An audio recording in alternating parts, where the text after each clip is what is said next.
యోహాను రాసిన ప్రకటన మొదటి అధ్యాయం 10-11 వచనాలు అందరం కలిసి చదువుకుంటాం.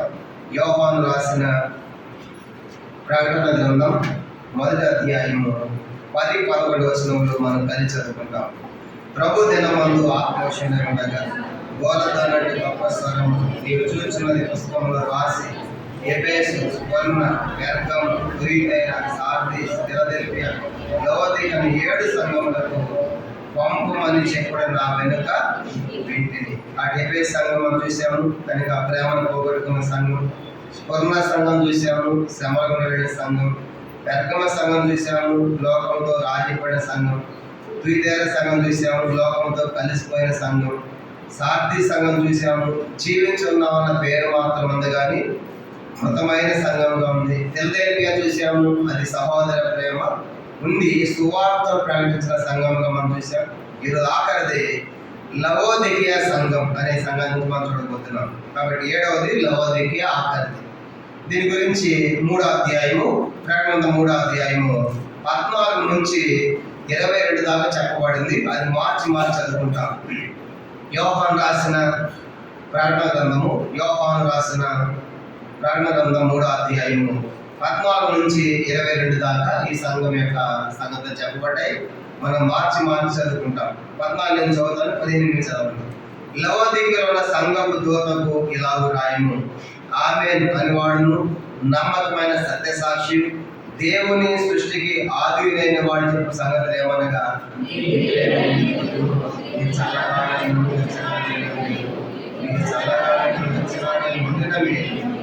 నీవు వెచ్చగానైనను చల్లగానైనను ఉండగా నిలువెచ్చగా ఉన్నావు గనుక నేను నిన్ను నా నోట నుండి ఉమ్మివేయ ఉద్దేశించుచున్నాను.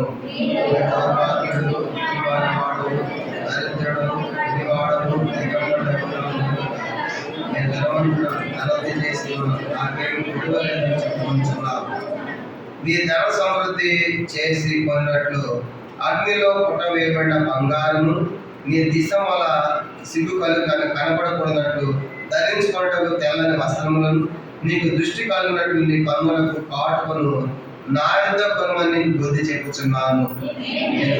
వారిని కల్పించి శిక్షించుతున్నాను. నీకు ఆసక్తి కలిగి మారు మనస్సు. ఇదిగో నేను తలుపు నిలిచి తట్టుచున్నాను. ఎవడైనా నా స్వరం విని తలుపు తీస్తే అట్లా నేను అతని ఎదురుకు వచ్చి అతనితో నేను నాతో కూడా అతను భోజనము చేయదును. నేను జయించి వారిని నాతో కూడా నా సింహాసనం కూర్చుందని చెప్పను. సంఘములతో ఆత్మ చెప్పుచున్న మాట చెవిగలవాడు వినును కాక. ప్రార్థన. పరలోకమందున మా తండ్రి, పరిశుద్ధ దేవుని స్తోత్రాలు. ఈ మధ్యాహ్న కాల సమయంలో చదివే భాగం తండ్రి, సంఘములు ఆఖరి సంఘం, చివరి సంఘం, లవోదికయ సంఘం చూడబోతుండగా మంత్రి ఆ సంఘం చెప్పని సంగతులు మేము చదువుకున్నాం. మా నోటి మాట మా బుద్ధి ధ్యానం అంగీకారంగా చేయండి. మాకు అందరి కాసు వాకులు నిర్మించి మహిళ పొందమని సహాయపడమని, ఏమి సరిచేసుకోవాలో, మార్చుకోవాలో, నేర్చుకోవాలో కూడా నీ వాక్యం ద్వారా మీరు మాకు అనేది మహిళ పొందమని, ఆయన కాస్త నన్ను కూడా మీ శిలువను మరుగుపరిచి మీ ప్రజలమైన మా అందరికీ కావాల్సిన వర్తమాన వాకులు దయచేసి మహిళ పొందమని, సమస్త మహిమాగణని ఆరోపించుకుని వందనాలు చెల్లిస్తున్నాను. యేసు ప్రభువారి పరిశుద్ధమైన నామంలో ప్రార్థించి వేడుచున్నాము తండ్రి, ఆమేన్. మన సంఘముల గురించి, ఒక్కొక్క సంఘం గురించి మనం చూస్తూ ఉన్నాము. మరి ఎఫెసు సంఘాన్ని చూసినప్పుడు ఎఫెసు సంఘం ఏం పోగొట్టుకుందని చూసే మనము, అది ప్రేమను పోగొట్టుకున్న సంఘముగా, కనుక మొదటి ప్రేమ లేదు అని ఆ సంఘాన్ని దేవుడు హెచ్చరించాడు. రెండో సంఘం చూసినప్పుడు రెండో స్వప్న సంఘం గురించి హెచ్చరిక ఏమి లేదు, కానీ నువ్వు చాలా శ్రమలు కూడా వెళుతున్నావు. నీ మధ్య చంపబడినప్పటికి కూడా విశ్వాసాన్ని నీవు వదలకుండా జీవించావు అని మరి గమనించామంటే చూస్తాం. కనుక అంటే అనేకమైన శ్రమలు, శోధనలు కూడా పెర్గమ సంఘం వెళ్ళేదిగా మనకు జ్ఞాపకం చేయబడింది. స్మరణ పెర్గమ సంఘం నుంచి అన్నాడు కదా, పెర్గమ సంఘంలో చంపబడినప్పుడు కూడా వారి విశ్వాసం విడిచిపెట్టలేదు. అయినప్పటికీ కూడా నీ లోపల తప్పు ఉంది, నువ్వు లోకంతో కలిసిపోయావు కనుక అన్ని సంగతి హెచ్చరిక మనం చూసాం. తుయతైర సంఘం గురించి కూడా మనం చూసినప్పుడు ఎన్నో మంచి క్రియలు ఉన్నప్పటికీ కనుక ఆ తుయతైర సంఘంలో యెజబెల్ లాంటి కార్యాలు కనబడ్డాయి. అంటే లోకముతో రాజీ పడిన సంఘముగా మనకు జ్ఞాపకం చేయబడుతుంది.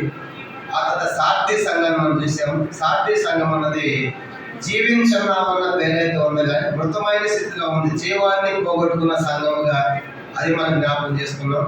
ఇంకా ఈరోజు ఫిలదెల్ఫియా సంఘంలో చూసిన గత వారము ఫిలదెల్ఫియా సంఘం అన్నది దేవుని యొక్క సువార్తను ప్రకటించిన సంఘముగా, కనుక నేను ఎరగను, నాకు దేవుడు తెలియదని చెప్పలేదు కానీ కనుక దేవుడు ఎరిగిన సంఘముగా, సువార్త ప్రకటన సంఘముగా మనకు కనబడుతుంది. కనుక స్ఫురణ సంఘం ఒకటి, తర్వాత ఈ యొక్క ఫిలదెల్ఫియా సంఘం, రెండు సంఘాల్లో కూడా తప్పుల కంటే కనుక మెచ్చుకునే సందర్భాలు, మంచి లక్షణాలు మనకు ఎక్కువగా మనకు కనబడుతున్నాయి. ఈరోజు ఆఖరిది ఏడవది లవోదికియా అనేటువంటి సంఘం. కనుక ఈరోజు సంఘాన్ని చూడబోతున్నాము. కనుక లవోదికియా అనేటువంటి పదానికి అర్థం ఏంటంటే ప్రజాధిక్యత లేదా ప్రజల హక్కులు అని అర్థం. కనుక లవోదికియా అంటే అర్థము, లవోదికియా అంటే అర్థము ప్రజల హక్కులు లేదంటే ప్రజా ఆధిక్యత, ప్రజాధిక్యత అని రాసుకోవాలి.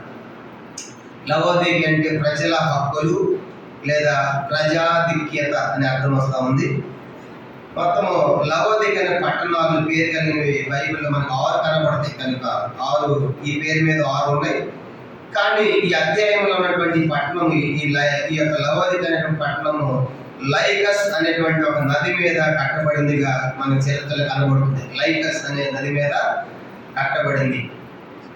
ప్రజాధిక్యత లేదా ప్రజల హక్కులను అర్థము. కనుక లవోదికియా అనేటువంటి పట్టణం పేర్లు 6 ఉన్నాయి. దాంట్లో ఈ అధ్యాయంలో కనబడి ఈ లవోదికియా అనేటువంటి పట్టణము లైకస్ అనేటువంటి నది మీద కట్టబడింది.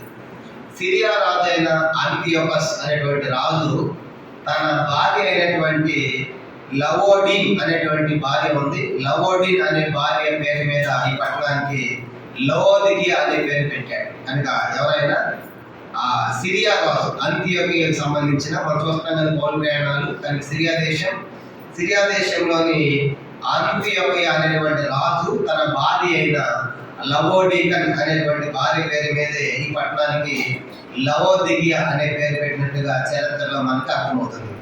అంత మాత్రమే కాదు, ఇది బంగారానికి, మేలిమి బంగారానికి ప్రసిద్ధిగాంచింది. అంటే మంచి మేలిమి బంగారము వాళ్ళ దగ్గర ఉండేది. తర్వాత మంచి వస్త్రాలు, కనుక చాలా విలువైన వస్త్రాలు ఈ లవోదికియా పట్టణంలో తయారు చేసేవాళ్ళు. తర్వాత వైద్యపరముగా కొన్ని రకాల జబ్బులకి కాటుక లాంటి మందులు కూడా ఇక్కడ తయారు చేసేవాడు. ఏ పట్టణం? ఇవన్నీ కూడా లవోదికియా పట్టణంలో. బంగారము, తర్వాత వస్త్రములు, ఆ తర్వాత కొన్ని వ్యాధులకి ఒక రకమైన కాటుక లాంటిది కూడా తయారు చేసేవాళ్ళు, అమ్మేవాళ్ళు. అంత మాత్రమే కాదు, ఇది చాలా పట్టణాలు రహదారిగా ఉండేది. కనుక 4 పట్టణాలు కూడా వెళ్తుంది దారి. కనుక కాబట్టి ఇది అనేక మార్గాలు కలుపుతుంది. కాబట్టి వ్యాపార వాణిజ్యాలు కూడా ఎక్కువగా జరిగేవి. కనుక వ్యాపార వాణిజ్యాలకు కూడా ఈ పట్టణము కేంద్రంగా ఉంది. ముఖ్యంగా ఈ పట్టణంలో ఎక్కువ మంది యూదులు ఉండేవాడు. కానీ లవోదికియా పట్టణంలో ఎక్కువ మంది ఎవరు ఉండేవాళ్ళు? యూదులు ఉండేవాళ్ళు. వీళ్ళంతా బాగా ధనవంతులు, కానీ బాగా డబ్బు కలిగిన వారి సంగతి మనం జ్ఞాపకం చేసుకున్నాం. ఫిలదెల్ఫియా గురించి చూసినప్పుడు వాళ్ళ గురించి ఏమన్నాడు దేవుడు? ఈ శక్తి కొంచెం ఆయన అన్నాడు. అంటే ఫిలదెల్ఫియా సంఘం పేద సంఘం, బహుశా ధనం లేని సంఘం ఫిలదెల్ఫియా అయితే, కనుక ఈ సంఘంలో లవోదికియా సంఘం బాగా ధనవంతులు ఉన్న సంఘం, డబ్బు ఉన్న సంఘం, బంగారము, వస్త్రాలు, వైద్యపరంగా కాటుకలు, 4 వైపుల రహదారులు, కనుక వ్యాపార వాణిజ్యాలతో కొలువుతూగుతున్నటువంటి పట్టణమే లవోదికియా మనకు కనబడుతుంది. ఈ లవోదికియా గురించి ఒక టైటిల్ పెట్టాలంటే ఇది నిలువెచ్చని సంఘము. ఎప్పుడైనా ఇచ్చే టైటిల్ ఏంటి? నిలువెచ్చని సంఘం. ఏ సంఘానికి ఏమో ప్రేమ పోగొట్టుకున్న సంఘం అని పెట్టాము. స్వర్ణ సంఘానికి ఏమో శ్రమలను భరించిన సంఘం అని పెట్టుకున్నాం. పెరకమకి ఏమని రాసుకున్నాము? కనకమకు లోకముతో రాజీ పడిన సంఘం అని రాసుకున్నాము. ఆ ద్వితీయేమో లోకముతో కలిసిపోయిన సంఘం అని రాసుకున్నాము. తర్వాత సార్దీస్కి ఏమో మృతమైన జీవాన్ని పోగొట్టుకున్న సంఘం అని రాసుకున్నాము. సార్దీస్ జీవాన్ని పోగొట్టుకుంది. ఫిలదెల్ఫియా సంఘం ఏమో సువార్తను ప్రకటించిన సంఘం అని రాసుకున్నాం. ఈరోజు లవోదికియా సంఘం నుంచి ఏమని రాసుకుంటామంటే నిలువెచ్చని సంఘము. ఎట్లా ఉందండి ఈ సంఘము? నిలువెచ్చని సంఘం. కానీ ఇప్పుడు ఈ సందర్భాలు 7 సంఘాలకే కాదు, ప్రపంచంలో ఉన్న ప్రతి క్రైస్తవ సంఘానికి కూడా ఇవన్నీ కూడా వర్ధిస్తూ ఉన్నాయని గుర్తుపెట్టుకోవాలి. తర్వాత ఈ ప్రకటన అనగానే మనకు భవిష్యత్ సంగతులు ఏమంటే అనుకుంటాం కనుక, అంటే భవిష్యత్తులో జరగబోయేవి కనుక ఎక్కువ రాయబడ్డాయి కాబట్టి చాలా మంది అభిప్రాయం ప్రకటన అంటే ఇది భవిష్యత్తు సంబంధించిన గ్రంథం అని చాలా మంది అనుకుంటున్నారు. కానీ గతంలో కూడా ఉన్నాయి, ఇవన్నీ కూడా జరిగిన సంగతులే. కానీ భవిష్యత్ సంగతులు ఉన్నాయి, గతంలో కూడా ఉన్నాయి. కానీ ఇవన్నీ కూడా మనం చదువుకుని ఇవన్నీ జరిగిపోయిన సంగతులు. కానీ చరిత్రలో ఈ రోజు వరకు కూడా ఈ పట్టణాలు, ఈ పేర్లు ఉన్న సంఘాలన్నీ మనకు కనబడుతూనే ఉన్నాయి. కాబట్టి ప్రార్థన అన్నది భవిష్యత్ విషయాలు ఉన్నాయి, జరిగిన విషయాలు కూడా ఉన్నాయి. అంతమాత్రం సువార్తల్లో కూడా ఇంకా మిగతా అధ్యాయాల్లో కూడా మిగతా పుస్తకాల్లో కూడా భవిష్యత్ సంగతులు చెప్పబడ్డాయి. కానీ చాలా గ్రంథాల్లో కూడా భవిష్యత్ సంగతులు చెప్పబడ్డాయి. కాబట్టి ప్రార్థన అన్నది ఒకటి మాత్రమే భవిష్యత్ సంగతులు చెప్పేది కాదు. దీంట్లో చరిత్ర ఉంది, భవిష్యత్ విషయాలు ఉన్న సంగతులు మనం గుర్తుపెట్టుకోవాలి. సరే, ఈ సంఘాన్ని దేవుడు ఒక్కొక్క సంఘానికి ఒకలా ప్రత్యక్షం అవుతున్నాడు. కానీ ఈరోజు మరి యోహానుతో ప్రత్యక్షమై కనుక ఈ సంఘాన్ని గురించి ప్రభు ఏమని మాట్లాడుతున్నాడు. యోహాను కనుక ఈయన మరి యోహాను సువార్త రాశాడని చెప్పుకున్నాం. మొదటి యోహాను 3 పత్రికలు రాశాడని చెప్పుకున్నాం. ప్రకటనలో రాశాడంటే యోహాను కనుక యేసును ఆనుకున్న శిష్యుడు. ఈయన వాక్యాన్ని బట్టి, క్రీస్తుని ఇచ్చిన సాక్ష్యాన్ని బట్టి పద్మాసు దీపంలో పరమాశంగా ఉన్నప్పుడు, ఆక్రోషుడిగా ఉన్నప్పుడు ఒంటరిగా ప్రభు ఆయనతో మాట్లాడి ఈ సంఘాలు సంచరించి ఈ సంఘాల సంగతులు యోహాను చెప్తాడు. యోహాను ఇలా ఉంది సంఘం రాయి, కానీ రాసి వాళ్ళు పంపించి సరిచేసుకోమని పంపించే ఉత్తరాలుగా మనకు కనబడుతుంది. అలాగా యోహాను గారికి చెప్తున్న 7వ సంఘమే లవోదికయ సంఘం. చూడు ఏమంటున్నాడు 14 వచనం, ప్రకటన 3:14. లవోదికల సంఘపు దూతకి ఇలాగు రాయు, ఆమేన్ అనువాడును, నమ్మకమైన సత్యసాక్షి, దేవుని సృష్టికి ఆదినవాడు చెప్పిన సంగతులు ఏమనగా. కాబట్టి సంఘానికి దేవుడు ఆమేన్ అనగా అర్థం ఏంటంటే అవును, అట్లే జరుగును కాక అని అర్థం అన్నమాట. అందుకే మనము ఎవరన్నా ప్రార్థన చేసినప్పుడు ఏమంటాం చివరిలో ఆమేన్ అంటే అవును, అలాగే జరుగును కాక అని అర్థం. అదే దేవుని వాగ్దానంలో ఎన్ని అయినా సరే ఎట్లా ఉంటాయి అన్ని కూడా ఎన్ని వాగ్దానాలు కూడా అన్ని కూడా అవునన్నట్లుగానే ఉన్నాయి. కాబట్టి అతిగా అలాగూ మన మాట అవునంటే అవును, కాదంటే కాదు అన్నాడు. దీనికి మించి పుట్టినది దుష్టుల నుండి వస్తుంది ప్రభు చెప్పాడు. కాబట్టి అవునంటే అవును, కాదంటే కాదు అని మనం ఉండాలని ప్రభు జ్ఞాపకం చేస్తున్నాడు. ఇలాగా ఆమెను వాడుతూ నమ్మకమైన సత్య సాక్షి కనుక నమ్మకమైన దేవుడు ఆయన ఎంతైనా నమ్మవచ్చు. ఆయన అందుకే విలాపం 3:22-23లో నీవు ఎంతైనను నమ్మదగిన వాడు కనుక ఆమెనని వాడు, నమ్మకమైన దేవుడు, సత్య సాక్షి కనుక ఈ లోకానికి ఆయన సత్యాన్ని గురించి సాక్షి ఇవ్వడానికి వచ్చాడు. అది యోహాను 18వ అధ్యాయంలో విలాపం ఉన్నాడు కదా. కనుక నువ్వు రాజు అంటే నువ్వు అన్నట్టు నేను రాజుని, మరి ఎందుకు వచ్చావంటే 36 అంటాడు, నేను సత్యాన్ని గురించి సాక్ష్యం ఇచ్చిన ఈ లోకంలో పుట్టింది అంటాడు. కాబట్టి ఆయన సత్య సాక్షిగా వచ్చాడు. కాబట్టి దేవుడు ఆ సంఘానికి ఆమేన్ అని వాడికి పరిచయం చేసుకుంటున్నాడు, నమ్మకమైన సత్యసాక్షిని పరిచయం చేసుకుంటున్నాడు. దేవుని సృష్టికి ఆదియు అంతం అంటే ఆయనే ప్రారంభము, ఆయనే అంతం. కానీ దానికి ఆల్ఫాయు ఒమేగా అంటే అర్థమైందంటే ఆ యొక్క హీబ్రూ లెటర్స్ లో మొదటి అక్షరం ఆల్ఫా, లాస్ట్ అక్షరం ఒమేగా అనమాట. అంటే ఆల్ఫా ఒమేగా అంటే మొదట చివర నేనే, మొదటి వాడు నేనే, చివరి వారిలో కూడా నేనే అని చెప్పడానికి ఆల్ఫాయు ఒమేగా అనే మాట మనకు బైబిల్లో మనకు కనబడుతుంది. అలాంటిది అది సంఘాన్ని ప్రత్యక్షపరుచుకున్నాడు. మరి సంఘానికి ఉన్న తప్పేంటంట 15వ వచనం. చూడండి, ఈ సంఘం చేసిన తప్పేంటి 15వ వచనం చదువుదాము. నీ క్రియలను నేను ఎరుగుదును, నీవు చల్లగానైనను వెచ్చగానైనను లేవు, నీవు చల్లగానైనను వెచ్చగానైనను ఉండిన నీ క్రియలను నేను ఎరుగుదును. అంటే లవోదిక సంఘం క్రియలేనా? అన్ని క్రియలు తెలుసు దేవుడికి, అన్ని సంఘాల క్రియలు తెలుసు, అందరి క్రియలు తెలుసు. అందుకే మనం చూడండి 10 సంఘం గురించి అన్నాడు కదా, నీ క్రియలు నాకు తెలుసు, ఎంత కష్టపడ్డావు నాకు తెలుసు అని చాలా సంఘాలు మెచ్చుకున్నాడు. కానీ ఈ సంఘ విషయంలో నీ క్రియలు నాకు తెలుసు, నీ పనులు నాకు తెలుసు, ఎట్లా ఉన్నావంటే వెచ్చగా లేవు, చల్లగా లేవు, నిలువెచ్చగా ఉన్నావు. అంటే ఈ దినాల్లో ఉన్న సంఘాలకి ఇప్పుడు మనం ఏ సంఘ కాలం ఉన్నామంటే సరిగ్గా లవోదికీయ సంఘ కాలంలో క్రైస్తవ సంఘం ఉంది. కానీ మన వేదేలే కాదు, ప్రపంచంలో ఉన్న ప్రతి క్రైస్తవ సంఘం కూడా లవోదికీయ లక్షణాలే కలిగి ఉన్నారు. కానీ ఈరోజు మనం చూస్తాం అంటే అర్థమవుతుంది కనుక. కాబట్టి మనం ఉన్న కాలం ఏంటంటే ఇది లవోదిక సంఘ కాలం.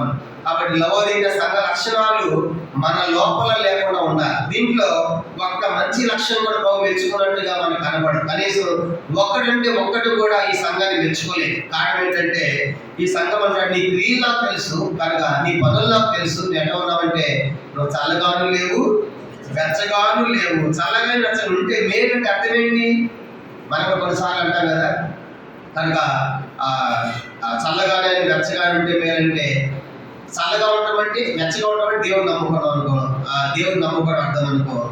మరి వెచ్చగా మరి చల్లగా ఉండడం అంటే నమ్ముకోకపోవడం. నువ్వు వెచ్చసిద్ధి అంటే నమ్ముకోనట్టుగా జీవించడం అన్నమాట. కొన్నిసార్లు అనవసరం దేవుడిని నమ్మావు కదంటే అంటే నమ్మొద్దని అర్థం. అక్కడ ప్రభు చెప్పేది నమ్మదు అర్థం కాదు. చల్లగానైనాడు వెచ్చగానైనాడు దేవుడు పూర్తిగా నమ్ముకో లోకల్లో ఉండని చెప్పడం కాదు అక్కడ అర్థమైందా? కనుక నువ్వు చల్లగానే వెచ్చ ఉండని మేలంటే నువ్వు దేవుడు నమ్ముకోండి ఏం మేలు ఉంటుంది? దాని అర్థం ఏంటి? ప్రభు ఎంతో బాధతో దుఃఖంతో మాట చెప్తున్నాడు. మనం కొన్నిసార్లు ఇంటికి పాపం వచ్చినప్పుడు నువ్వు చస్తే మేలు అంటావు. నిజంగా చచ్చిపోవాలని కోరుకుంటావా?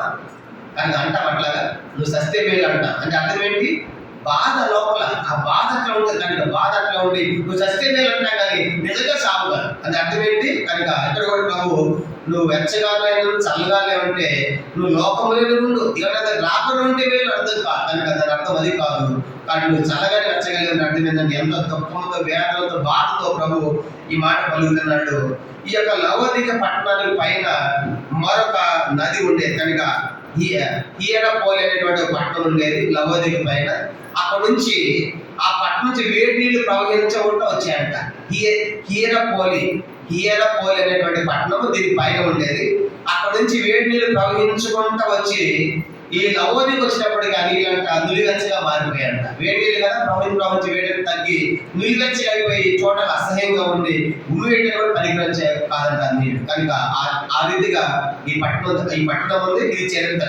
కానీ సంఘం ఎట్లా ఉందంటే వీళ్ళు దేవుని నమ్ముకున్నారు. ఇది సంఘమే, క్రైస్తవ సంఘమే. కానీ క్రియలు ఎట్లా ఉన్నాయంటే వాళ్ళ క్రియలు పూర్తిగా చల్లగా దేవుడిలో లేదు, పూర్తిగా లోకంలోనూ లేదు. అంటే అర్థం ఏంటి? నులివెచ్చని స్థితి అన్నమాట. కొంత దేవుడు కొంత దయ్యం. కనుక అవ్వ కావాలి హోవ కావాలి. ఈరోజు ఉన్న ప్రతి క్రైస్తవ సంఘం ఇలాగే ఉంది. కాబట్టి ఈరోజున క్రైస్తవ సంఘాలకు గురించి హెచ్చరిక ఏంటంటే మీరు లవోదిక సంఘం లాగా ఉన్నారు. పూర్తిగా ఆత్మీయమైన స్థితిలో లేరు, పూర్తిగా లోకంలోనూ లేదు. కనుక కొన్నిసార్లు పెళ్లి చేస్తూ ఉంటాం. పెళ్లి చేసినప్పుడు అన్న మనం క్రైస్తవ పెళ్లి చేయాలన్నా ఎందుకు పెళ్లి చేయకూడదు అని అంటాం.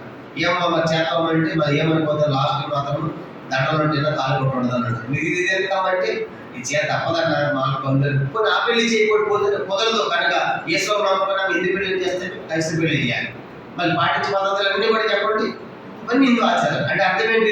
ఇదేం నిలువెచ్చని పూర్తిగా అడ్జస్ట్ ఒప్పుకోవు, పూర్తిగా దేవుడి ప్రకారం చేసి ఒప్పుకో, రెండు కావాలి. కానీ ఇది ఒక ఎగ్జాంపుల్ నేను చెప్పి ఇలాంటివి చాలా ఉన్నాయి చెప్పాలంటే. కాబట్టి దేవుడు కావాలి, లోకము కావాలి, దేవుడు కావాలి, దైవము కావాలి, దేవుని వల్ల దైవ వల్ల. కనుక ఈరోజు లవోదిక సంఘం యొక్క పరిస్థితులే ప్రతి క్రైస్తవ సంఘంలో దాపరించాయి. అధికార కాంక్ష, డబ్బు ఎక్కువైపోయింది, ధనం ఎక్కువైపోయింది, ఎక్కువైతే కనుక ఈ సంఘం చాలా ధనవంతం. కానీ యూదుడు కనుక ధనవంతులు ఉండేటువంటి వాడు, డబ్బు ఉండేది, అధికారం ఉండేది. కనుక ఇతరులు చూడండి, కనుక సంఘాలు డబ్బుకు తప్పలేదు. కనుక అధికారం కోసం, వేతనాల కోసం కోర్టు కేసులు, పోలీస్ స్టేషన్ ఇవన్నీ చూసినప్పుడు ఇది లవోదిక కాలమే. అంత మాత్రమే కాదు, మనం చూసినప్పుడు ఈనాడున్న సంఘాల్లో ఆర్భాటాలు ఉన్నాయి, ఎన్నో పాటలు, మ్యూజిక్లు గమనించామంటే జింగ్ టింగ్ మంచి రకరకాల వినోదాలు. కనుక ప్రజలు ఆకర్షిస్తున్నారు. అక్కడ వాక్యం ఉందా? వాక్యం లేదు. అర్థమైందా? అది ప్రభు ఈ సంఘాన్ని హెచ్చరిస్తున్నాడు.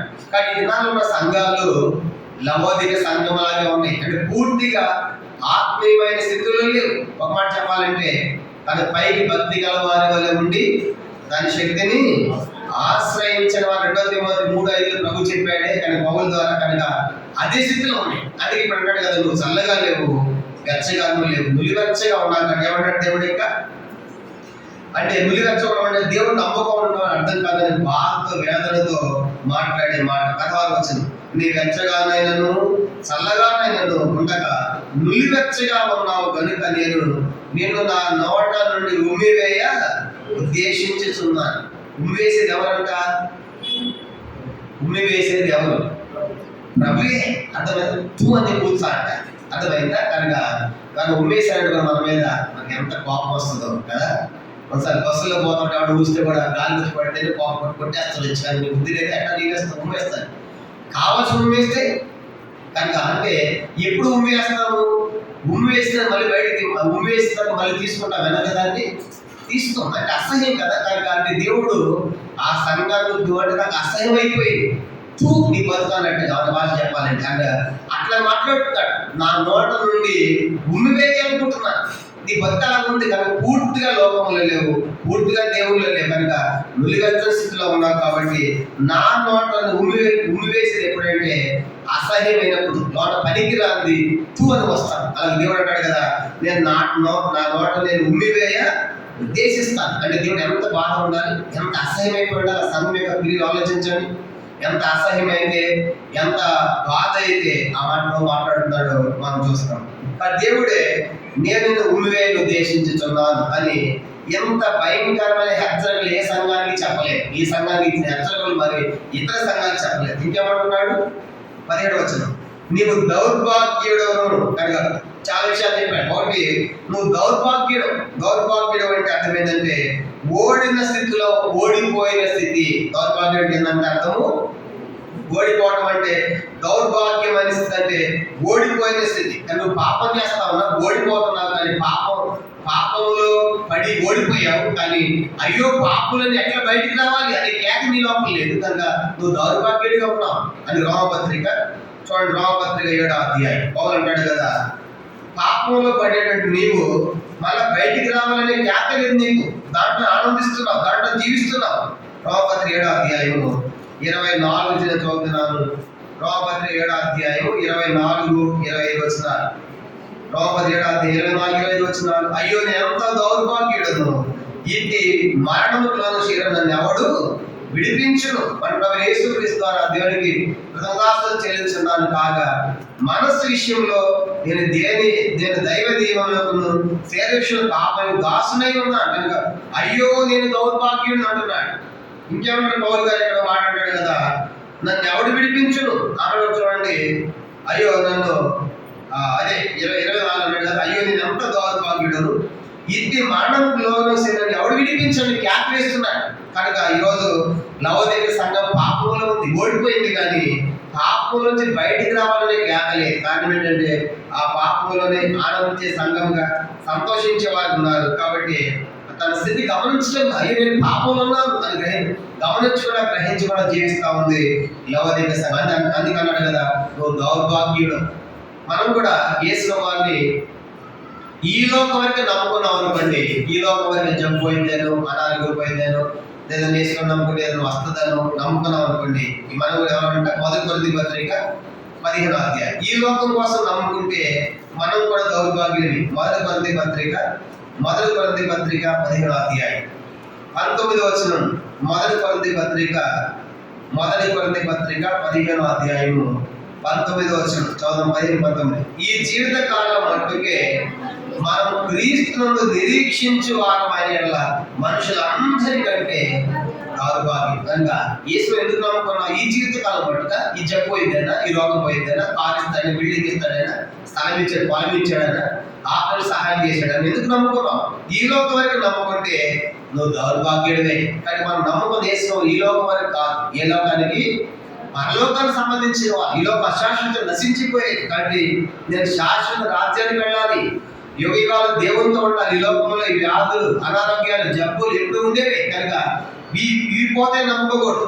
ఇదా చాలా మంది అంటే ఈ జబ్బు చేసే నమ్ముకుంటామంటాడు. కనుక జబ్బు కోసం నమ్ముకునే వాళ్ళు ఉన్నారు. కనుక నేను బాప్తి తీసుకుంటామంటే నాకు ఒక బాప్తిజం వచ్చింది, అడిగేది అక్కడ ఎందుకు బాప్తి తీసుకుంటాము అంటే ఏసై నాకు ఆపరేషన్ సహాయం చేయడానికి. ఇంకో ఆపరేషన్ అయితే సహాయం చేయడం వదిలిపెడతావా? వదిలిపోతాడు. అంటే ఆపరేషన్ కోసం వేసుకుని నమ్ముకోవడం కాదు. కనుక ఎందుకు నమ్ముకోవాలి? ఈ లోకం వరకు కాదు, ఈ లోక సంగతుల కోసం కాదు, పర సంబంధాల కోసం నమ్ముకోవాలి. కాబట్టి ఈ లోకం వరకు నమ్ముకుంటే నువ్వు దౌర్భాగ్యుడవే. ఇప్పుడు లవోదికయ సంఘము ఈ లోకంలో మాకు ఏం పర్వాలేదు, మాకు డబ్బు బాగా ఉంది, బంగారం ఉంది, వ్యాపారం ఉంది కనుక అని చెప్పి ఈ లోక సంబంధమైన తొలదూకుతున్నారు. కాబట్టి నువ్వు దౌర్భాగ్యుడు అని మరి ఆ సంఘాన్ని హెచ్చరిస్తున్నాడు. రెండో మాట ఏమన్నాడు? రెండో మాట 3వ అధ్యాయం 17. దిక్కుమాలిన వాడు ఏంటంటే సంఘం ఎట్లందంట దిక్కుమాలిన వాడు కనుక చూడండి, దిక్కుమాలం అంటే తల్లిదండ్రులు ఎవరు లేకుండా అనాథలు అయిపోతారు. చూడండి, వాళ్ళు ఏమంటారు? అయ్యో దిక్కు లేని వారండి వాళ్ళు అంటారు. అందుకే దిక్కుమాలం అర్థం ఏంటంటే దేవునికి దూరమైన స్థితి. దౌర్భాగ్యం అంటే ఓడిపోయావు, పాపలు పడిపోయావు. దిక్కుమాలిన వాడు అంటే అర్థం ఏంటంటే దేవునికి దూరమైన స్థితి. కాబట్టి దేవునికి వాళ్ళు దూరం అయిపోయారు కనుక దిక్కులేమరైతే అంటే దేవునికి దూరం అయిపోయారు. కాబట్టి ఆత్మీయ సంఘము దేవునికి దూరం అయిపోయింది. అందుకే అంటాం కదా, ఏ దిక్కు లేనప్పుడు అంటే ఏ దిక్కు అంట? దేవుడి దిక్కు. అది యెహోషువ ప్రార్థన చేస్తాడు. 2 దినవృత్తాంతంలో ఏమంటాడు? 2 దినవృత్తాంతం 20:12 అయ్యా మేము దిక్కు లేని వారం అంటాడు. అర్థమైందా? కనుక వాళ్ళు అర్థమైపోయింది, మేము తప్పిపోయాం, మేము జారిపోయాం, కానీ మాకు ఏ దిక్కు మీరు మాకు దిక్కని వాళ్ళు కేక వేశారు. 2 దినవృత్తాంతం 20:12 యెహోషువ ఆ మాట చెప్పాడు. 20:12 మేము దిక్కు లేని వారం అన్నాడు. అర్థమైందా? ఎప్పుడైతే దిక్కు లేని అంటామో నిజంగా నీ స్థితి ఏదిగా కేక వేస్తాడు, దేవుడు అద్భుతం చేస్తాడు. ఆ దేవుడు 4 రకాల సైన్యాలు వచ్చినప్పుడు వాళ్ళని పొడిచినట్టుగా చేసి వాళ్ళ మీద విజయం ఇచ్చాడు. యెహోషువని కారణం ఏంటి?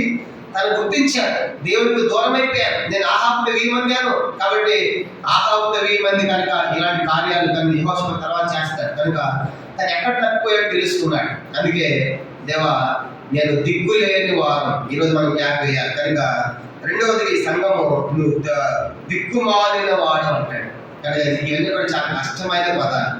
మనం అంటుకోను దిక్కుమాలిన వాడు అంటే అంత పెద్ద మాట అంటాం, మనం అంటాం. కనుక దేవుడు రేటు అంటున్నాడు, నువ్వు దౌర్భాగ్యుడు అంటే నువ్వు ఓడిపోయావు, పాపలు పడిపోయావు, అది గ్రహించకుండా పాపలను తింటా తాగుతా ఉన్నావు. రెండవదిగా నీవు దిక్కుమాలిన వాడు అంటే నువ్వు దేవుడికి దూరం అయిపోయావు, అది గ్రహించకుండా జీవిస్తా ఉన్నావు. మూడేమన్నాడు? దరిద్రుడవు. మూడవది ఏంటంట? దరిద్రం అంటే ఈ లవదీవి పట్టణంలో ఉన్నటువంటి యూదులు శారీరకంగా చాలా ధనవంతులు, శరీరపరంగా లోక సంబంధంగా చాలా ధనవంతులే, కనుక చాలా ఐశ్వర్యం డబ్బు కలిగిన వారు. కానీ ఆత్మీయ విషయాలు దరిద్రులు. కనుక ఆత్మ విషయంలో ఏ ఆత్మ సంగతి వారికి లేవు, ఆత్మ విషయాలు పట్టడం లేదు. అందుకే నువ్వు భౌతికంగా ధనవంతుడివే కానీ ఆత్మీయంగా నీవు దరిద్రుడివి అంటాడు. కానీ స్వర్ణాల సంఘస్థులేమో వాళ్ళు శారీరకంగా దరిద్రులుగా ఉన్నప్పటికీ ఆత్మీయంగా వాళ్ళు ఉన్నతమైన సంఘం ఉన్నారు. కొన్నాళ్ళు చూసాం కదా, కనుక వాళ్ళు బంగారు డబ్బులు లేవు కానీ ఆత్మీయంగా ఉన్నారు. ఈ సంఘము బంగారు డబ్బులు ఎక్కువ ఉండి ఆత్మీయతలో చల్లారిపోయారు. అందుకంటే కదా నీవు దరిద్రుడవు అనే మాట దేవుడి సంఘాన్ని గురించి ప్రస్తావించాడు. అంటే భౌతికంగా ఐశ్వర్యవంతులే వీళ్ళు, కానీ ఆత్మీయంగా వీళ్ళు దరిద్రులుగా ఉన్నారు. ఈరోజు ప్రశ్న ఏంటంటే, మనము లోకములో దరిద్రులుగా ఉన్నా పర్వాలేదు, కానీ ఆత్మీయంగా ఎట్లా ఉండాలి? మనం ఆత్మీయంగా ధనవంతులుగా ఐశ్వర్యవంతులుగా ఉండాలి. ఎందుకంటే బైబిల్లో సందర్భం ఉంది, దరిద్రుడు లాజరు ఏమైపోయాడంట? చనిపోయి ఎక్కడికి పోయాడు? అబ్రహాము రూముకి వెళ్ళాడు. ధనవంతుడు చనిపోయి ఎక్కడ పోయాడు? పాతాళానికి. చూసారా, ఈ లోకంలో దరిద్రుడిగా ఉన్న ఆత్మీయులు అనే ధనవంతుడు, ఆత్మీయులో ధనవంతుడే లాజరు. కనుక అబ్రహాము రూముకి వెళ్ళాడు, దరిద్రుడిగా జీవించినప్పటికీ నీ లోకంలో డబ్బు లేకపోవచ్చు, చదువు లేకపోవచ్చు, ఐశ్వర్యం లేకపోవచ్చు, కనుక నువ్వు ఆత్మ విషయాల్లో ధనవంతుడిగా ఉండాలి. కానీ నీకేమీ లేకుండా ఇలా దరిద్ర జీవించిన నీకు పరలోకం ఉంది.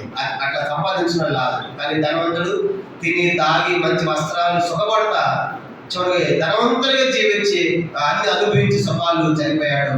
ఇతను పోయే స్థాయిలో పాతాళంగా చెప్పబడింది. అందుకే మనం ఈ లోకాన్ని కూడా దరిద్ర కనపడవచ్చు, నువ్వు దరిద్రాలను కూడా పిలవచ్చు. ఆయన కూడా పౌలు ఏమంటాడు ఈ మాట విషయమే?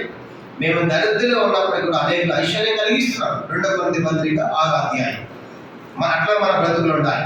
భౌతికంగా 2 కొరింథీ 6వ అధ్యాయం, 2 కొరింథీ పత్రిక 6వ అధ్యాయం. ఈ లోకంలో మనం దరిద్రులుగా ఉన్నప్పటికీ అనేక ఐశ్వర్యం కలిగిస్తున్నాం. దేవుని యొక్క వాక్యం మన లోపల ఉంది.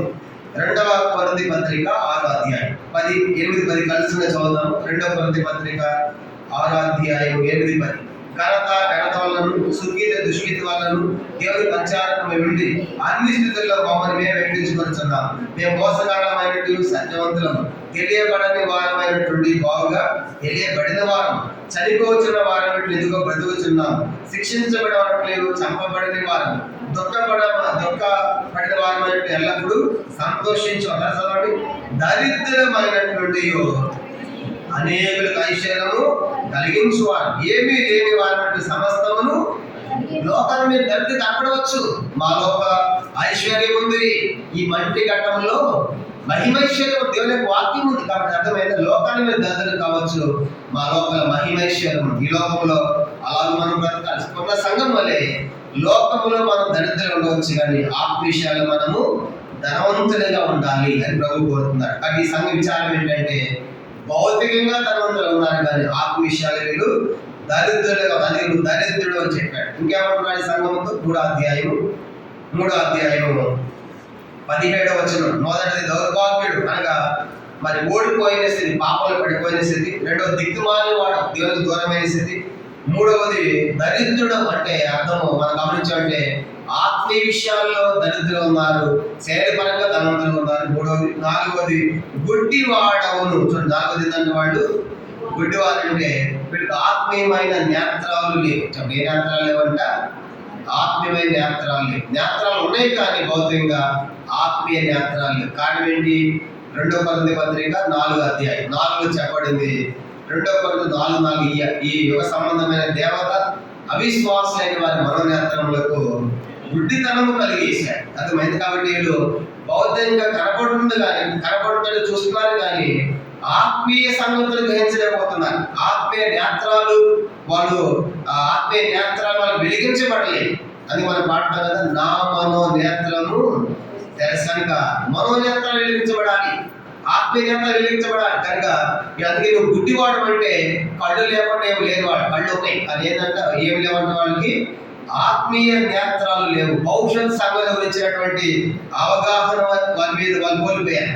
కానీ భవిష్యత్తు విషయాలు వాళ్ళు మర్చిపోయినటువంటి వారిగా కనపడుతుంది. అంటే రెండవ పేతురు పత్రిక 1వ అధ్యాయం. చూడండి, మనం ఏం చేయాలంటే భవిష్యత్ సంగతుల గురించిన ఆలోచన మనం కలిగి ఉండాలి. 2వ పేతురు పత్రిక 1వ అధ్యాయం 2వ పేతురు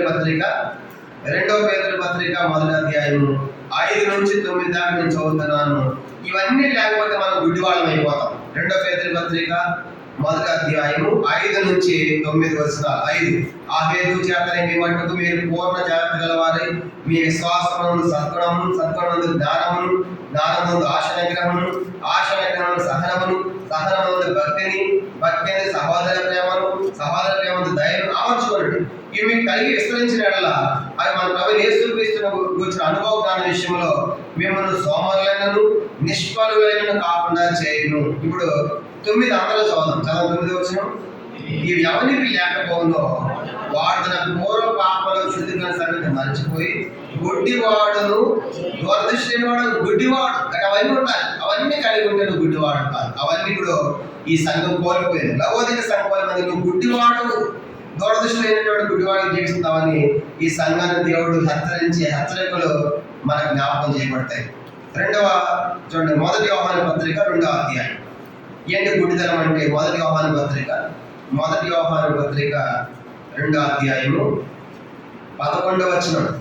1 యోహాను పత్రిక 2వ అధ్యాయం 11 చదువుతున్నాను. తన సహోదరుని ద్వేషించువాడు చీకట్లో ఉండి చీకట్లో నడుచున్నాడు. చీకటి అతని కన్నుల గుడితనము కలిగేసినాడు. తను ఎక్కడికి పోతున్నాడు అతనికి తెలియదు. ఇప్పుడు గుడితనం అంటే ఏంటి? సహోదరుని ద్వేషించేవాడు చీకట్లో ఉంటాడు, గుడ్డివాడి. నువ్వు సహోదరుని ప్రేమించకపోతే నువ్వు గుడ్డివాడివే. పైన చెప్పాడు పేతురు పత్రిక, అవన్నీ లక్షణాలు లేకపోతే నువ్వు గుడ్డివాడివే. ఇంకా అన్నాడు, లంచము మానవ గుడ్డితనము కలుగుచే. ఇలాగేదో సంగతులు చెప్పబడ్డాయి. అంటే ఆత్మీయంగా ఆలోచించినప్పుడు వీళ్ళు భౌతికమైన నేత్రాలు ఉన్నాయి కానీ లవోదికలో వాళ్ళకి ఆత్మీయమైన నేత్రాలు లేని వారిగా కనుక మనకు కనబడుతున్నారు. అందుకే దేవుడు అన్నాడు, నువ్వు గుడ్డివాడవు అని హెచ్చరికల సంఘాన్ని దేవుడు జారీ చేశాడు. ఇంకేమంటున్నాడు?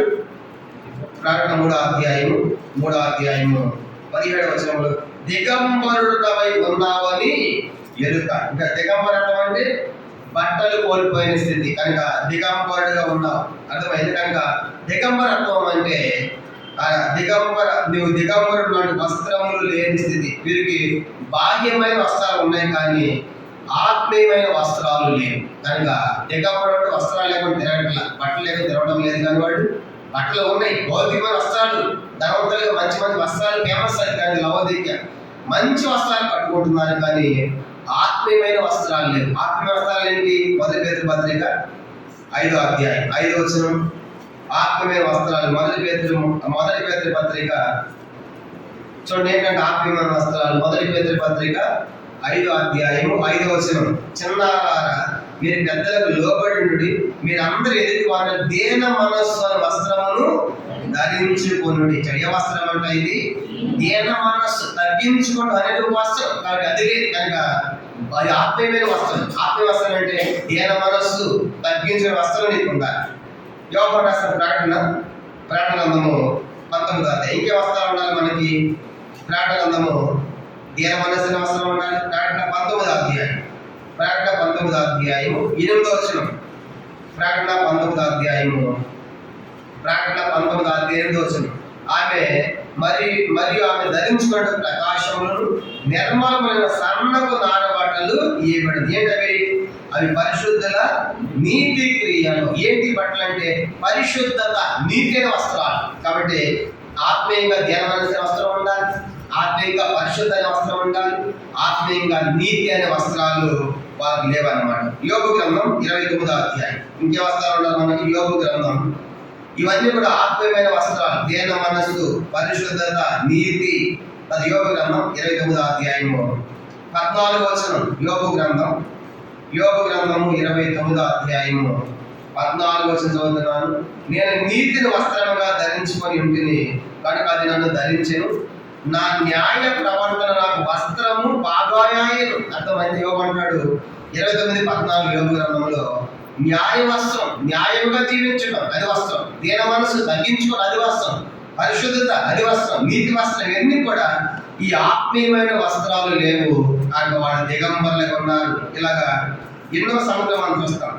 అలాగే సాత్వికము, ప్రేమ ఇవన్నీ కూడా మనము ధరించుకోవాలి అంటాడు పాలసీ పత్రికలు కూడా.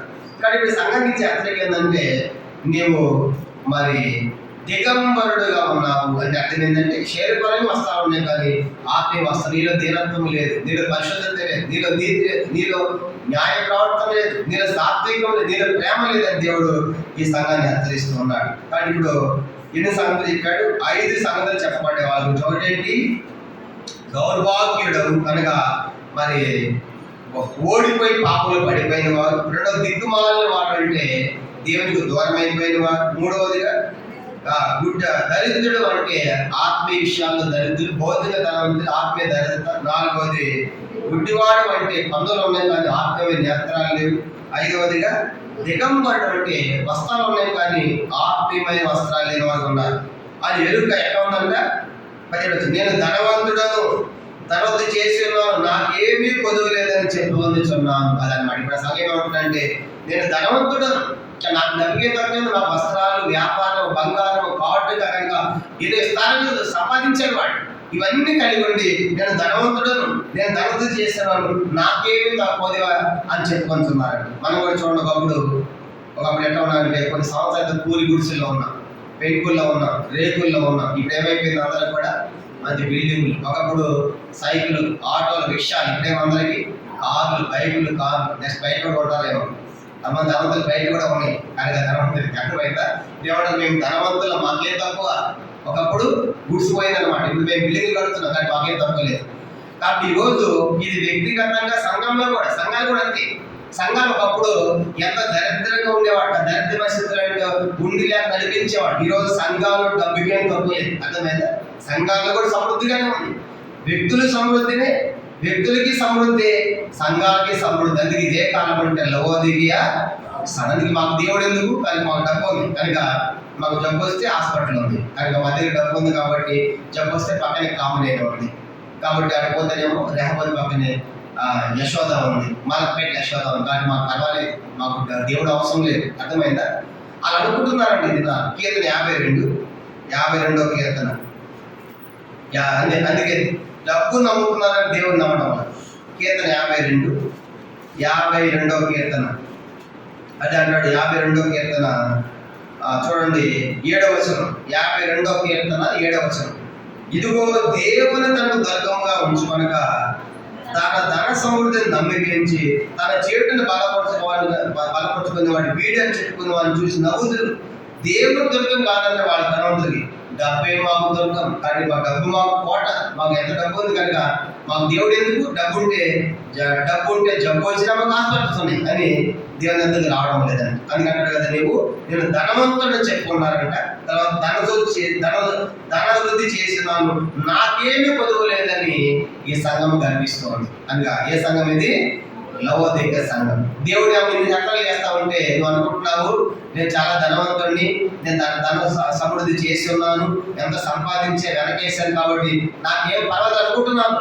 అయితే ఏమంటాడు దేవుడు? 18వ వచనం, ప్రకటన 3వ అధ్యాయం 18వ వచనం, నీవు ధనవృద్ధి చేసుకున్నట్లు అగ్నిలో పుట్టవేయబడిన బంగారమును, నీ దిశమలు కనబడకున్నట్టు ధరించుకుంటూ తెల్లని వస్త్రములను, నీకు దృష్టి కలిగినట్టు నీ పనుల పాటు నాయకుమని నీకు బుద్ధి చెప్పుచున్నాను. అంటే దేవుడు ఇక్కడ సంఘానికి హెచ్చరిస్తున్నాడు కదా, నువ్వు ధనశుద్ధి చేసుకుంటే అగ్నిలో పుట్టిన బంగారం, కానీ బంగారము నాయకుని కనుక నీ బంగారం కాదు. ఏంట బంగారం?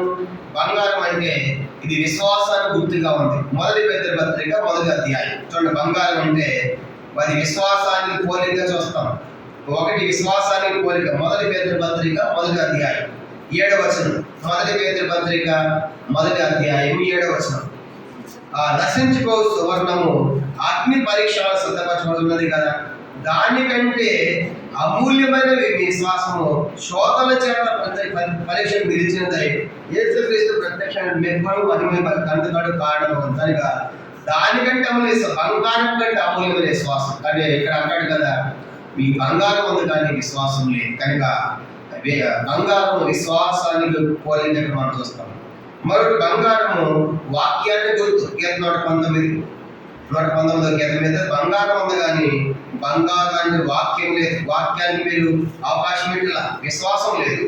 కానీ ఈ సంఘంలో ఈ సంఘంలో వాక్యం లేదు. కీర్తన 19వ కీర్తన 9-10 వచనాలు. 19వ కీర్తన బంగారం అనేది దేవుని యొక్క వాక్యాన్ని కూడా పోలిక. కీర్తన 19:9-10 వచనాలు. యెహోవా యందు భయం పవిత్రమైనది, అది నిత్యము నిలుచును. యెహోవా న్యాయములు సత్యమైనవి, అవి కేవలం న్యాయమైనవి. 10 అవి బంగారు కంటేను విస్తారమైన మేలు, బంగారు కంటేను పాల దగ్గరవి, తేనె కంటేను జుంటు దాట కంటేను మధురమైనవి. ఏమి తేనె కంటే బంగారు కంటే విలువైనది? దేవుని యొక్క న్యాయ విధులు, దేవుని యొక్క వాక్యం. అంటే వాక్యము ఒకటి బంగారాన్ని పోలిగా చెప్పబడుతుంది, రెండోది విశ్వాసాన్ని పోలిగా చెప్పబడుతుంది. ఇప్పుడు ఈ సంఘానికి భౌతికమైన బంగారం ఉంది కానీ ఆత్మీయమైనటువంటి స్థితిలో వాళ్ళు దానికి ఆత్మీయమైన బంగారం అంటే విశ్వాసము, తర్వాత దేవుని యొక్క వాక్యానికి ప్రాధాన్యత ఈ సంఘములో ఇవ్వలేదన్నమాట. అందుకే ఏమంటున్నాడు 3వ అధ్యాయం, నా యొక్క పుట్టవేబడి బంగారమును నా ఎదుకొని నీ దిశమాలు కనబడుకున్నట్లు ధరించుకోవడం తెల్లని వస్త్రాలు, తెల్ల వస్త్రాలు, నీకు దృష్టి కలిగిన నీ పనులకు కాటుగా నా ఎదుకొని నీకు బుద్ధి చెప్తున్నాను. కాబట్టి నీ దగ్గర నేనే ఎన్నో రకాల మందులకి వైద్యాలకి కాటు తయారు చేసాడు ఆ ప్రాంతంలో. కాబట్టి మాకేం పర్వాలేదు అనుకుంటున్నావు, ఆ కాటు కాదు కానీ నా ఎదుకొని మన దేవుడు ఈ సంఘాన్ని పంపించి హెచ్చరికలు చేస్తున్నాడు. 19వ వచనం చూడండి. ప్రకటన 3వ అధ్యాయం 19. నేను ప్రేమించు వారందరినీ గద్దించి శిక్షించుచున్నాను. ప్రభు ఇప్పుడు ఈ మాటలన్నీ చెప్పిన ఉద్దేశం ఏంటంటే చెప్పాలి, మీద ఏముందంట? ప్రేమ ఉంది. ఎంత చేసినా సరే నేను ప్రేమిస్తున్నాను, నాకు కావాలి, నువ్వు మారాలి. అర్థమైందా? కనుక నువ్వు దౌర్భాగ్యుడు, దిగ్గమాలవాడు, దరిద్రుడు, దిగబడు తిట్టమే తిట్టి అన్నాడు, నేను ప్రేమిస్తున్నాను. వాటిని నశించుకో నాకు ఇష్టం లేదు, అలా పాడైపోవడం నాకు ఇష్టం లేదు. కానీ నువ్వేం చేయాలంటే నేను ప్రేమించాను కాబట్టి నేను గద్దని శిక్షిస్తున్నాను. నువ్వేం చేయాలంటే నువ్వు ఆసక్తి కలిగి మారు మనస్సు దాని అర్థం ఏంటి? సరి చేసుకో, బ్రతుకు మార్చుకో. కనుక అప్పుడు నాకు సంతోషం. అర్థమైంది. కాబట్టి ఎంత చెడిపోయినా సరే ఈ సంఘాన్ని ప్రేమిస్తూనే ఉన్నాడు. దేవుడి ప్రేమ ఎంత గొప్పది. కాబట్టి ఇన్ని చెడ్డ లక్షణాలు ఉన్నప్పటికీ లోకమంతా నింపబడినప్పుడు లవోదిక సంఘం అన్నాడు కదా, నేను ప్రేమిస్తున్నాను లవోదిక సంఘం అని నేను. కానీ ఈరోజు కూడా దేవుడు లోకాన్ని కదా మనం కూడా ప్రేమిస్తూనే ఉన్నాడు. ఎంత జారిపోయినా, ఎంత తగ్గిపోయినా సరే దేవుడి ప్రేమ అని అంటే పడుతూనే ఉంది. నువ్వు నాకు కావాలి అని అంటే పడుతున్నాడు. అది మనం ఏం చేయాలంటే మనము ఆసక్తి కలిగి, అంటే ఒట్టటి కాదు. ఇప్పుడు ఈ మారు మనసు పొందాల్సింది, ఈ మారు మనసు అవిశ్వాస విశ్వాసుల చెప్పండి, ఈ వాదన పొందాల్సింది ఎవరంట? విశ్వాసం. సంఘమే. అర్థమైంది? అవిశ్వాసులు కాదు. ఒకప్పుడు అవిశ్వాసులు మారుమనసు పొందాము. ఇప్పుడు ఆసక్తి తెచ్చుకోమని. ఎక్కడ తప్పిపోయావో, ఎక్కడ పడిపోయి చెడిపోయావో కనుక అనుకున్నా, నాకు డబ్బు ఉంది, నాకేం పర్వాలేదు అనుకున్నావు కదా. కాబట్టి అన్ని విషయాలు తెలుసుకుని సరి చేసుకుని ఆసక్తి తెచ్చుకొని కలిగి నువ్వు మారు మనస్సు పొందు అని ప్రభు ఈ సంఘాన్ని కోరుతున్నారు. అంటే అర్థం ఏంటంటే, లవదీయ సంఘమా, మీరంటే నాకు ఎంతో ఇష్టం, కానీ మీరు చెడిపోయారు, పాడైపోయారు అన్నప్పుడు నేను దేశించడం నేను ప్రేమిస్తున్నాను, అందుకే శిక్షగా హెచ్చరికలు పంపిస్తున్నాను. నువ్వు కానీ మారు మనసు పొందామంటే చాలా పెద్ద వాగ్దానం ఇచ్చాడు. 20 వచ్చిన ప్రకటన 3వ అధ్యాయం 20. ఇదిగో నేను తలుపు నిలుచుండి తట్టుచున్నాను. చాలా ఇప్పుడు తలుపులు తడుతున్నాడు. లోపల ఉన్నాడు, బయట ఉన్నాడు బాబు? సంఘానికి బయట ఉన్నాడు, లోపల లేడు. అర్థమైందా? సంఘమే, కానీ ఆయన బయట ఉన్నాడు, వీళ్ళు లోపల ఉన్నారు. కానీ ఇప్పుడు అంటే ప్రభువు లేకుండా జీవిస్తున్నారు అన్నమాట. ఎవరి సంఘము? లవోదియ. ఆయన బయటకు ఉన్నాడు, బయట కూడా తడుతున్నాడు. అనగా తలుపు తీసుకెళ్ళి వస్తాడు. అర్థం ఏంటి? కనుక తలుపు తీ. ప్రకటన 5వ అధ్యాయం, క్షమించండి, పరమగీతం 5వ అధ్యాయం. పరమగీతములు చూడండి, పరమగీతములు 5వ అధ్యాయము 2వ వచనంలో కూడా ఆయన తలుపు తడుతున్నాడు. పరమగీతములు 5వ అధ్యాయం 2వ వచనం చూద్దాం. పరమగీతములు 5వ అధ్యాయము చూడండి 2వ వచనం. నేను నిద్రించితేనే కానీ నా మనసు మేలుకొని ఉన్నది. నా సహోదరి, నా ప్రియురాల, నా పావురమ, నిష్కళంకురాల ఆలకింపు. నా తల మంచుకు తడిసినది, నా వెంట్రుకలు రాత్రి కూలి చినుకలకు తడిసినది. నాకు తలుపు తీయమనుసు నా ప్రియుడు వాకిలి తట్టుచున్నాడు. కాబట్టి ఆయన మంచు తడిసి, వర్షాలు తడిసి కనుక తలుపు తడుతూనే ఉన్నాడు. నువ్వు తలుపు తీసి లోపలికి రావాలని. ఆయన బలవంతంగా ఎవరి లోపలికి రాడు. చూడండి, మనమే బలవంతంగా ఎక్కడికి పోం కదా, ఇష్టం లేకుండా ఏం చేయం కదా. అట్లా ప్రభువు కూడా బలవంతం తెచ్చుకొని రాడు ఆయన మన లోపలికి. ఆయన మన తలుపు తీస్తే వస్తాడు. అయితే ఏం జరిగిందంట? 4వ వచనం, పరమగీతం 5:4. తలుపు సందులో నా ప్రియుడు చేయించగా నా అంతరంగము అతని ఎడల జారికొనెను. నా ప్రియునికి తలుపు తీయ లేచితిని. నా చేతుల నుండి నా బెడ్డ నుండి జటామాంసి గడిల మీద స్రవించెను. నా ప్రియునికి నేను తలుపు తీయనంతలో అతడు వెళ్ళిపోయాను. తలుపు తట్టి ఏం చేశాడంటే ఆయన వెళ్ళిపోతే తీసినాడు తలుపు. ఉపయోగమైంది ఇంకా లేదు, ఆయన కనపడలేదు. అర్థమైందా? కాబట్టి అంటే మనకు సమయం ఇచ్చినప్పుడే మనం సరి చేసుకోవాలి. ఆయన పిలిచినప్పుడే. కానీ ఇప్పుడు నువ్వు తలుపు పిలిచినాడు, తలుపు బయట ఉన్నట్టు అర్థం ఏంటంటే లవోదిక సంఘంలో ప్రభు లేడు. ప్రభు లేకుండా జీవిస్తున్నారు సంఘము. ప్రభుని బయట పెట్టారు. ఆయన బయటకి ఎందుకు వెళ్ళాడు? బయటకి ఇవన్నీ ఉన్నాయి కాబట్టి బయట ఉన్నాడు. ఆయన లోపల ఉంటాడు కనుక మీ లోపల ఇవన్నీ ఉన్నాయి, వీరే ఉన్నాడు, నేను బయట ఉన్నాడు. ఆయన బయట ఉన్నాడు, వీళ్ళు లోపల ఉన్నారు. ఇర్మియా గ్రంథం 12వ అధ్యాయం. ఇర్మియా గ్రంథము ఇంకా ఏమంటాడు? ఇర్మియా గ్రంథము నా ప్రాణ ప్రియురాలని విడిచిపెట్టాను అంటాడు. ఇర్మియా గ్రంథము దేవుడు నా స్వాస్థ్యమైనటువంటి నా ప్రాణ ప్రియురాలు నేను విడిచిపెట్టాను అనే మాట ఆయన మాట్లాడతాడు. ఎంత? 12 ఇక్కడ ఇర్మియా గ్రంథం 12:7 వచ్చి చూడండి. నా మందిరము నేను విడిచి ఉన్నాను, నా స్వాస్థ్యమునికి సర్జించి ఉన్నాను, నా ప్రాణప్రియురాలని ఆమె శత్రుల చేతికి అప్పగించి. నా మందిరం విడిచిపెట్టా, సంఘం విడిచిపెట్టాను, స్వాస్థ్యం విసర్జించాను, బయటికి వెళ్ళిపోయాను. కారణం ఏంటంటే లోపల ఇవన్నీ ఉన్నాడు, మీరే ఉన్నాడు లోపల, నేను బయటికి కదా అని బయటకు వెళ్ళిపోయాను. కాబట్టి ఈరోజు యేసు ప్రభువు సంఘానికి బయట ఉన్నాడు. కాబట్టి విచారం ఏంటంటే ఈరోజు మన హృదయానికి బయట ఉన్నాడా, సంఘానికి బయట ఉన్నాడా అని పరీక్ష చేసుకోవాలి. ఆయన బయట ఉండడం నువ్వు వెళ్ళిపోట్ల తడుతూనే ఉన్నాడు కనుక నువ్వు తలుపు తీసి నీ లోపలికి రావాలి అని ప్రభు కోరుతున్నాడు. ఒకసారి ఆరోగ్యమూర్తి గారు ఒక స్వార్థ కోడిక ముగించుకుని రాత్రి సమయంలో ఆయన రోడ్డు మీద పోతా ఉంటే ఒక ఇంట్లో భర్త తలుపు తడుతున్నాడు. ఆయన రాత్రి పూట చీకటి అయింది కదా, తడుతూ ఉంటే ఆ భార్య రావడం లేదంట. ఆ మంచి నిద్రలో ఉంది. చూసుకోండి, కోపం వచ్చేసి ఆ తలుపుని పగలగొట్టి ఎవరు? భర్త లోపలికి నాకు కొట్టేశాడు. ఈ బుద్ధి లేదా వచ్చే టైం తెలియదు. అప్పుడు పోతదారులు కారు ఆపి లోపలికి వెళ్ళి ఈ వాక్యం చదివించి నేను తలుపు తీయకపోతే ఎంత కోపం వచ్చిందో యేసు వారు కూడా నీ లోపల కావాలని కోరుతున్నాడు, నీ హృదయం ఇచ్చావా అని స్వామి చెప్పాడు. అర్థమైంది. ఆ తలుపు తీయడానికి ఎంత కోపం. కానీ ప్రభు కూడా ఉంది కదా, ప్రభును బయట పెట్టింది సంఘం, కానీ ప్రభు తడుతూనే ఉన్నాను లోపల కావాలని. తలుపు తీస్తే అద్భుతమైన చూడండి, తలుపు తీస్తే తెలియదంట. తలుపు తీస్తే ఎవడైనా నా స్వరం మీద తలుపు తీసినాడు, నేను అతని ఎద్దకు వచ్చి అతనితో నేను నాతో అతని భోజనము నువ్వు కనుక మార్గం పొందామంటే, రెండో తలుపు తీసామంటే సహవాసంలో ఉంటా, మీ మధ్యకు వస్తా, మళ్ళీ మీతో ఉంటాను నేను. కనుక మీరు నేను కలిసి భోజనం చేస్తే అర్థం ఏంటంటే మళ్ళా సహవాసంలో తీసుకుంటాను, దేవుని యొక్క సహవాసంలో మీరు ఉంటారు. కాబట్టి ప్రభుతో భోజనం చేయడం ఎంత గొప్ప ఆధిక్యత. ఇక్కడ తలుపు తీశారంటే నాతో అతనితో నేను నాతో అతను భోజనం చేయడం అంటే దేవుని యొక్క సహవాసం మీకు ఉంటుంది. అర్థమైందా? అంత మాత్రమే ఇంకేమించాడు వాగ్దానం. 21 వచనం, 21 చూడండి. నేను జయించి నా తండ్రితో కూడా ఆయన సింహాసనం కూర్చొని ఉన్న ప్రకారం జయించి వారు నాతో కూడా నా సింహాసనం నందు కూర్చుండనిచ్చారు. ఈ వాగ్దానం అసలు ఏ సంఘానికి ఇవ్వలేదండి. ఏ వాగ్దానము? దేవుని సింహాసనం మీద కూర్చుంటానే విషయం. యేసు గారు ఈ సంఘానికి ఏమంటారంటే, మీరు జయిస్తే ఎక్కడ కూర్చుంటారంట? నా సింహాసనం, లేదా పక్కన ఇంకో సింహాసనం మీకు చేస్తానని చెప్పాడు. ఆయన సింహాసనే.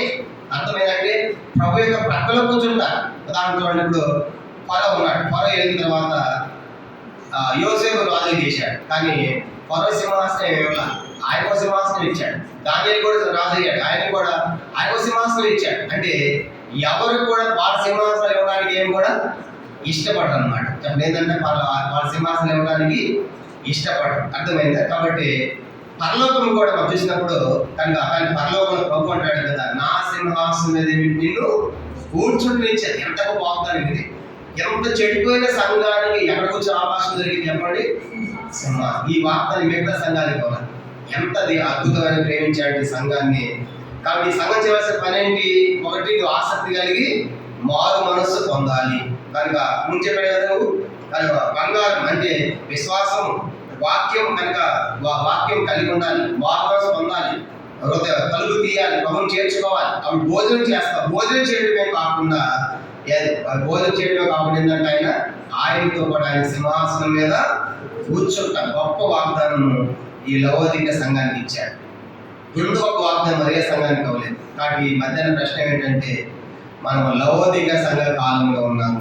కాబట్టి ఆయన ఉండి మేము ధనవంతులం, మాకేమి పర్వాలేదు, మాకు అన్ని ఉన్నాయని చెప్పుకునే ఈ దినాల్లో సంఘం ఉంది, సంఘంలో ఉన్న వ్యక్తిగతంగా మనం ఉన్నాం. కానీ ప్రభు ఏమంటాడంటే, నువ్వు దౌర్భాగ్యుడు, దిక్కుమాలవాడు, దరిద్రుడు, గుడ్డివాడు, దిగంబరుడు, కనుక వస్త్రం లేనటువంటి దిగంబరుడు అని ప్రభు హెచ్చరించే మాటలు చూస్తాం. అలాగే ఈ సంఘము మరి ప్రభుని పూర్తిగా మర్చిపోయిన సంఘంగా, పక్కన పెట్టిన సంఘంగా మరి ఈ సంఘం మనం చూస్తాము. కాబట్టి ఈ సంఘంలో ఒక్క మంచి లక్షణం కూడా మనకు కనబడలేదు. పూర్తిగా చెడిపోయింది, లోపల కలిసి మిశ్రితం అయిపోయింది. ఈ దినాల సంఘాలు కూడా చూడండి, ఈ దినాల సంఘాలన్నీ కూడా లవోదిక సంఘంతోనే పోలిక ఉన్నాయి. ఎందుకంటే ఈ దినాలు కూడా డబ్బు తక్కువ లేదు, భౌతికంగా డబ్బు బాగా ఉంది, వ్యక్తులకి సంఘాలకు కూడా డబ్బు బాగా ఉంది, ఆత్మీయత లేదు, పాటలు బాగా ఉంటాయి, వాక్యాలు బాగా ఉంటాయి, కానీ వాక్యం ఉండదు. కనుక మందిరానికి వెళ్తాం కానీ విశ్వాసం ఉండదు, కనుక సంఘానికి వస్తాను కానీ ప్రేమ ఉండదు. ఇవన్నీ లోపాలు ఏంటంటే లవోదిక సంఘం. అంటే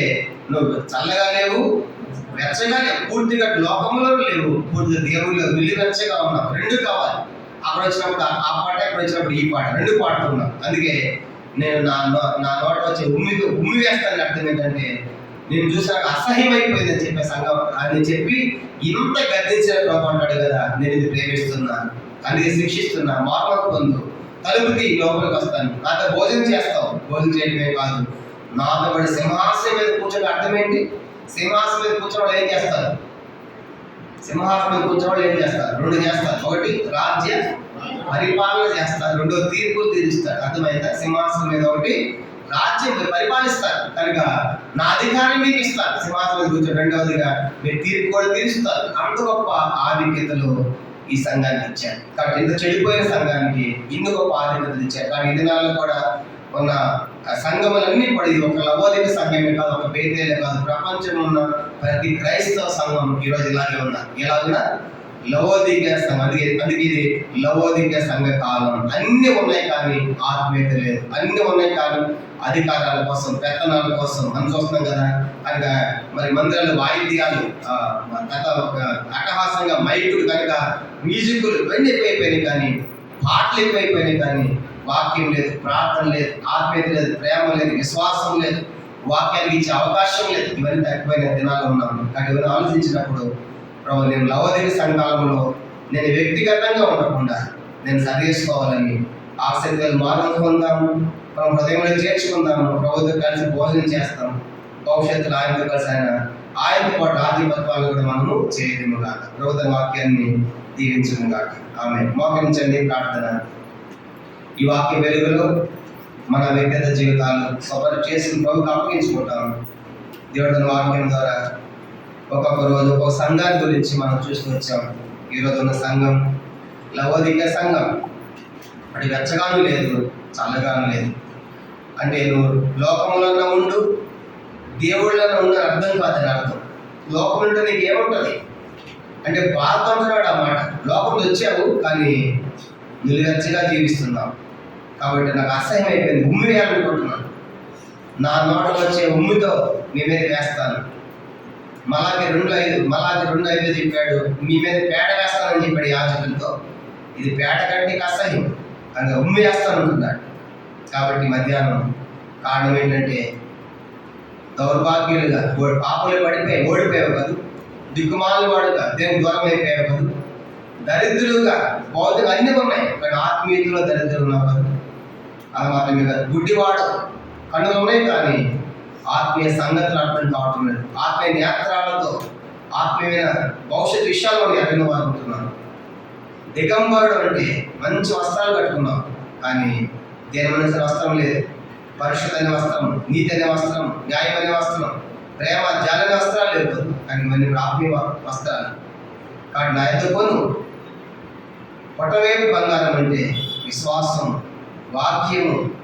నీకున్న దగ్గర కాటు కాదు, నా దగ్గర కాటుకోను, నీ పనులు సరిచేయబడతాయి అని ప్రభు చేస్తాను మనం చూసాం.